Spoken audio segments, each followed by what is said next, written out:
In this video, we will discuss the conclusions of an Israeli commission summarizing everything the country learned after being immersed in one of the most intense and destructive wars it has ever fought for just over a year.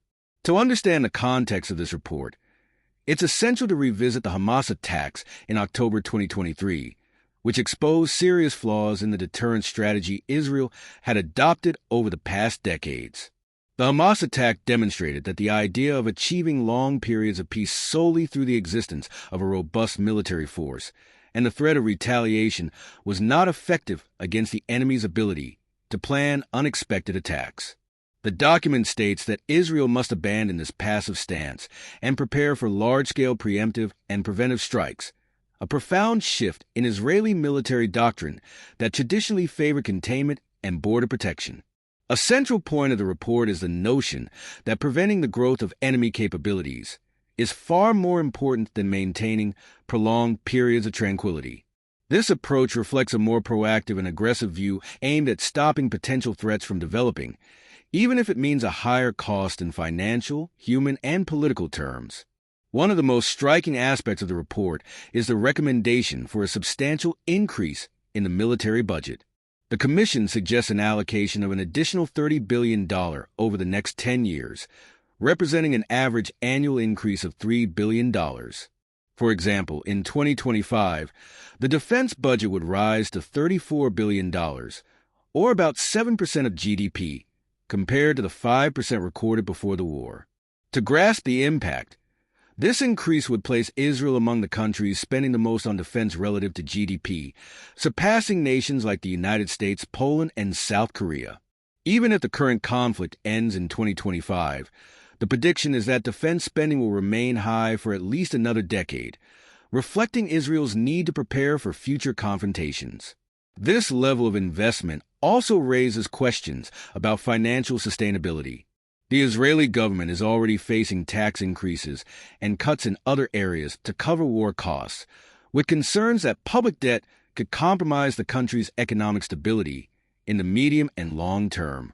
The new military doctrine suggested by the report emphasizes a greater focus on offensive capabilities, with about 70% of defense resources being allocated for this purpose, with the remaining 30% reserved for defensive measures. This division reflects Israel's intention to take a more active role in the regional landscape, neutralizing threats before they materialize. Additionally, strengthening the national defense industry is a priority. Recently, the Defense Ministry signed contracts worth $275 million with Elbit, one of the country's leading arms manufacturers, for the production of heavy bombs and strategic materials, reducing dependence on imports and ensuring Israel can meet its needs even in scenarios of crisis and international boycott. This is a lesson learned from recent conflicts that demonstrated the vulnerability of relying on external suppliers during times of high tension. The report also highlights the main geopolitical challenges faced by Israel. Iran continues to be identified as the greatest threat, both due to its nuclear program and its network of regional militias, which includes Hezbollah and groups in the Gaza Strip. The intensification of Iranian activities in the region has led Israel to consider more direct strikes against Iranian targets, even if it increases the risk of escalation, breaking definitively with the previous doctrine that prohibited direct attacks on Iranian territory. On the northern border, instability in Syria is a growing concern, with the fall of Bashar al-Assad's regime, Islamist-linked rebel groups gaining ground. Although these groups have not taken a clear stance against Israel, their presence on the border represents a new layer of risk. Another point of tension is Turkey's role, which has increased its influence in the region by supporting Syrian rebel groups.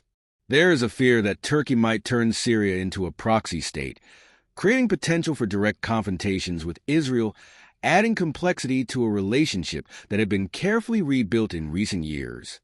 On the domestic front, the report addresses one of the most sensitive issues in Israeli society: military recruitment. Currently, there is growing pressure to expand compulsory service and increase the participation of reservists. However, the government faces resistance for not including ultra-Orthodox youth in this system, a matter reflecting deep cultural and political divisions. Furthermore, The increase in military spending occurs at a time when the Israeli economy is under strong pressure, with a 6% GDP contraction during the first quarter of the war and public debt rising to 77% of GDP, signaling the challenge of now finding a balance between national security and economic stability. The Israeli report represents a robust response to a transforming security environment, proposing bold measures to ensure the country is prepared to face increasingly complex and unpredictable threats. However, it also raises significant questions about the social, economic, and political costs of these changes. As Israelis seek to adapt to this new reality, the world watches closely, aware that the decisions made in Israel have implications far beyond its borders. If you're not yet subscribed to the channel, subscribe now and turn on notifications so you don't miss any updates.